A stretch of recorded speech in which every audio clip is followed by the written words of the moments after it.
आज मैं श्रीमद् भागवत महापुराण की द्वितीय खंड की नवम स्कंद की अथाष्टादशोध्याय 18वां अध्याय ययाति चरित्र हिंदी में का के रूप में आरंभ कर रहा हूँ।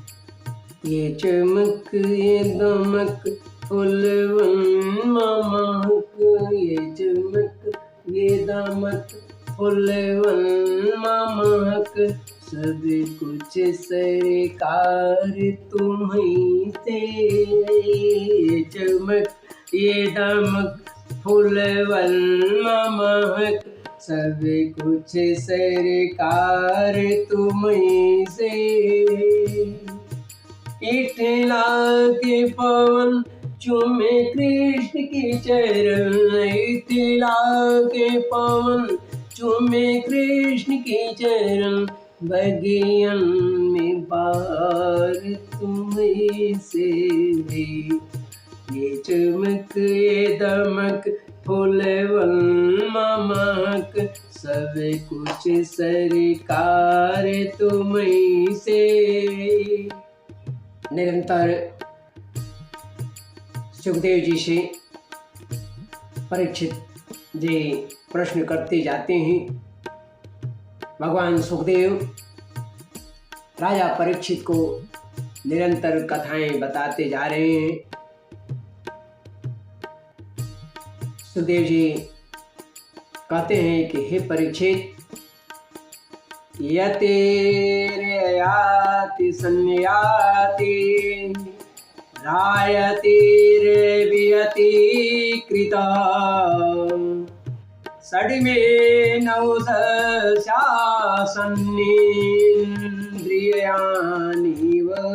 देहिना। जैसे मनुष्य के शरीर में, मानव के शरीर में 6 इंद्रियाएं होती है, ठीक उसी तरह राजा नहुस के भी 6 पुत्र हुए।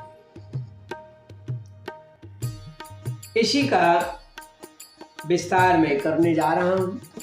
भागवत के अनुसार, स्वयं भगवान सुखदेव जी के अनुसार पूरी कथाएं मैं आपको बतलाता हूं। सुखदेव जी कहते हैं कि हे परीक्षित, जैसे मानव शरीर में, मानव शरीरधारियों के 6 इंद्रियां होती है, वैसे ही नहुस के 6 पुत्र हुए। उनके नाम थे यति, ययाति, संयाति, आयति, वियति और कृति। ये उनके 6 पुत्र। नहुस, राजा नहुस जो थे, अपने बड़े पुत्र को राज्य देना चाहते थे, परंतु बड़ा पुत्र राज्य स्वीकार नहीं किया, क्योंकि वह राज्य पाने का परिणाम जानता था।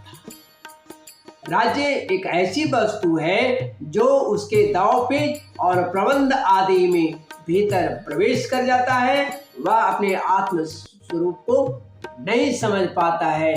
फिर वह छल, दंभ, द्वेष, पाखंड, झूठ, अन्याय आदि में वह संलिप्त होता चला जाता है और उनका बड़ा पुत्र आत्मज्ञान की ओर बढ़ रहे थे। जब इंद्र पत्नी सची से सहवास करने की चेष्टा करने के कारण राजा नहुस को ब्राह्मणों ने इंद्रपद से गिरा दिया और अजगर बना दिया। तब राजा के पद पर ययाति बैठी।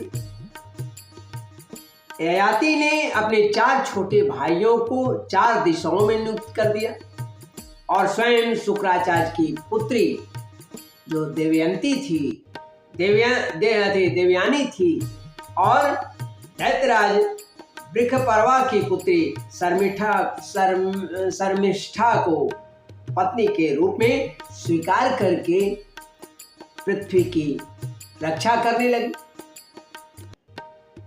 राजा परीक्षित ने पूछा, कि हे भगवान, शुक्राचार्य जी तो ब्राह्मण थे और ये ययाति जो है सो तो क्षत्रिय, फिर ब्राह्मण कन्या और क्षत्रिय वर का प्रतिलोम यानी उल्टा विवाह कैसे हुआ? तब सुखदेव जी ने कहा कि हे राजन, एकदा दानवेन्द्रस्य शर्मिष्ठा नाम कन्यका सखी सहस्र संयुक्ता गुरुपुत्र्या च भामिनी। हे दानवराज, यदि हे राजन, दानवराज वृषपर्वा की एक बड़ी माननीय कन्या थी, सुंदर कन्या थी, उसे बहुत मानते थे। उसका नाम था शर्मिष्ठा। वह एक दिन अपनी गुरुपुत्री देवयानी और हजारों सखियों के साथ अपनी राजधानी के श्रेष्ठ जो उद्यान था, बागीचा था, उसमें वह टहल रही थी, घूम रही थी। उस उद्यान में सुंदर पुष्पों से लदे हुए वृक्षों को देखा। वृक्ष थे, उनमें एक बड़ा ही सुंदर सरोवर भी था। सरोवर में कमल खिले हुए थे और उन पर बड़े ही मधुर स्वर से भौरे गुंजार कर रहे थे। उनकी ध्वनि से सरोवर का तट जो है वह भी गूंज रहा था, उसमें भी वह भी झंकृत हो रहा था। जलाशय के पास पहुंचने पर उन सुंदरी कन्याओं ने अपने अपने वस्त्र तो घाट पर रख दिए और उस तालाब में वे प्रवेश कर गए। वे एक दूसरे पर जल फेंक करके, जल उलीच कर जल क्रीड़ा करने लगी, खेलने लगी। उसी समय उधर से पार्वती जी के साथ बैल पर चढ़े हुए भगवान शंकर आ निकले। उनको देखकर सब की सब कन्याएं जो थी वह सकुचा गई, लज्जित हो गई और उन्होंने झटपट सरोवर से निकलकर अपने अपने वस्त्र पहन लिए। शीघ्रता के कारण शर्मिष्ठा ने अनजान में देवयानी के वस्त्र को अपना समझकर पहन लिया। इस पर देवयानी क्रोध के मारे आग बबूला हो गई, बहुत क्रोधित हो गई और उसने कहा, देवयानी जो है वह क्रोध में आकर के कही, अहो निरीक्ष्य तामस्याम दास्या कर्म सांप्रतम अस्मद्धार्यं धृतवती सुनीवा हवीरध्वरी। अरे देखो तो सही, इस दासी ने कितना अनुचित काम किया है। ये अनुचित काम किया है, राम राम जैसे कुतिया यज्ञ का हविष उठा ले जाए वैसे ही इसने मेरे वस्त्र पहन लिए हैं। जिन ब्राह्मणों ने अपने तपोबल से इस संसार की सृष्टि की है, जो परम पुरुष परमात्मा के मुख रूप हैं, जो अपने हृदय में निरंतर ज्योतिर्मय परमात्मा को धारण करते हैं और जिन्होंने संपूर्ण प्राणियों के कल्याण के लिए वैदिक मार्ग निर्देश किया है, चुना है, बड़े बड़े लोकपाल तथा देवराज इंद्र ब्रह्मा आदि भी जिनकी चरणों की वंदना करते हैं और सेवा करते हैं, जिनके चरणों की वंदना और सेवा करते हैं, और तो क्या लक्ष्मी पति भगवान श्री नारायण जो है लक्ष्मी जी के एकमात्र आश्रय हैं, परम पावन विश्वात्मा भगवान नारायण भी जिनकी वंदना और स्तुति करते हैं, उन्हीं ब्राह्मणों में हम सबसे श्रेष्ठ भृंगी वंशी हैं। और इसका पिता प्रथम तो असुर है, फिर हमारा शिष्य है। इस पर भी इस दुष्टा ने जैसे शूद्र वेद पढ़ ले उसी तरह हमारे कपड़ों को पहन लिया है। जब देवयानी इस प्रकार गाली देने लगी, तब शर्मिष्ठा क्रोध से तिलमिला उठी और वह चोट खाई हुई नागिन के समान लंबी सांस लेने लगी। उसने अपने दांतों से ओठ दबाकर कहा,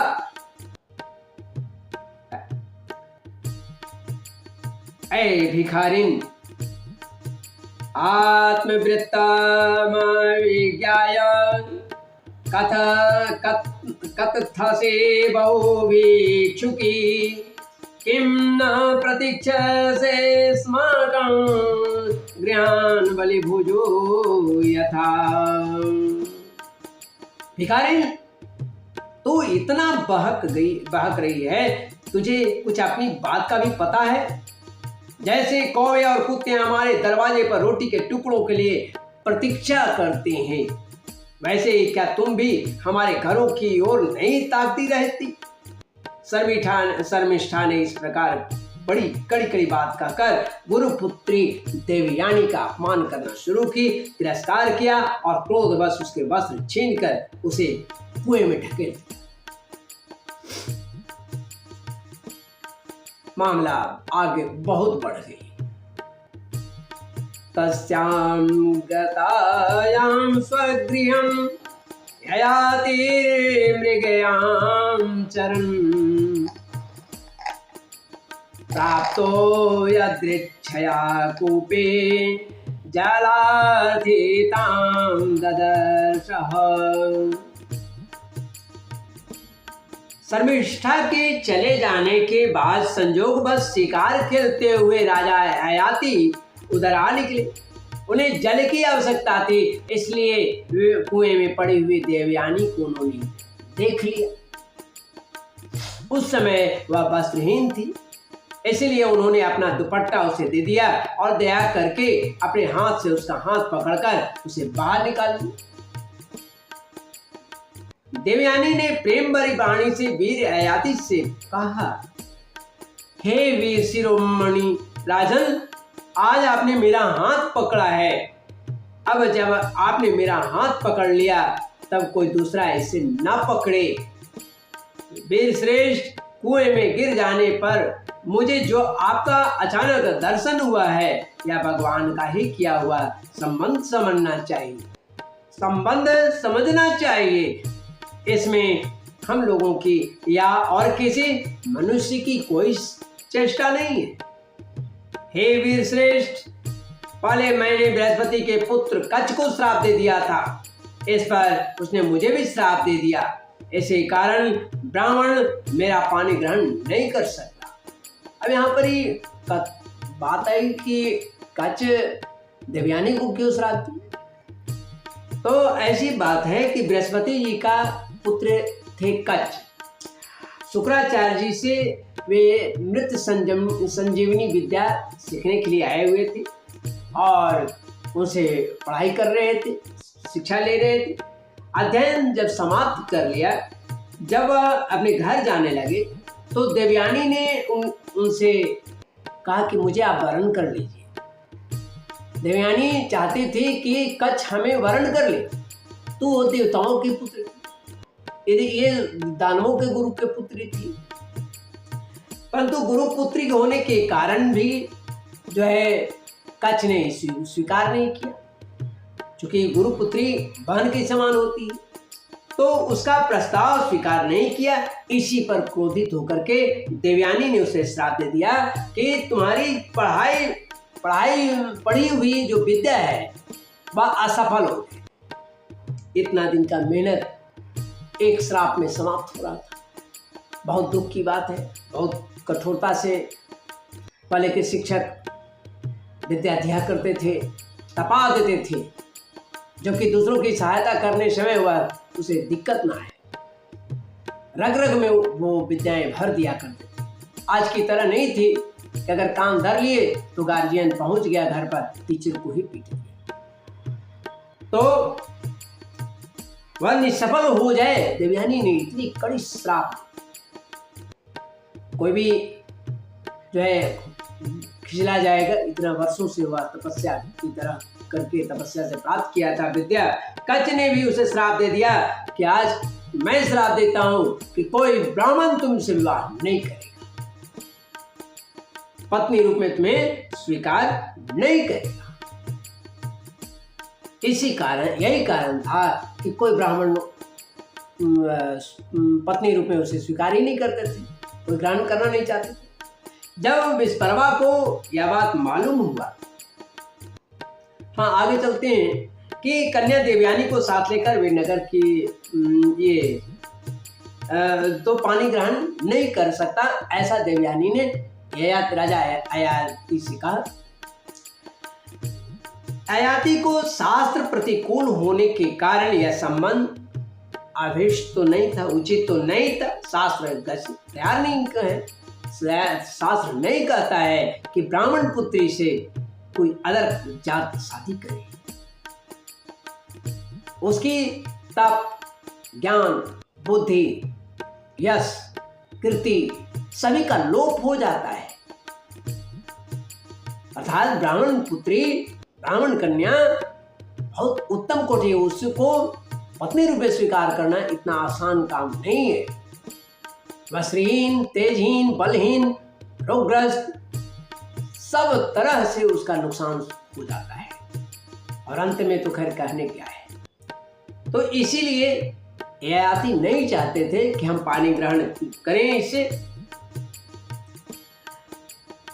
परंतु उन्होंने देखा कि प्रारब्ध ने स्वयं ही मुझे यह उपहार दिया है और मेरा मन भी इसकी ओर खींच रहा है, इसलिए ययाति ने उसकी बात मान ली।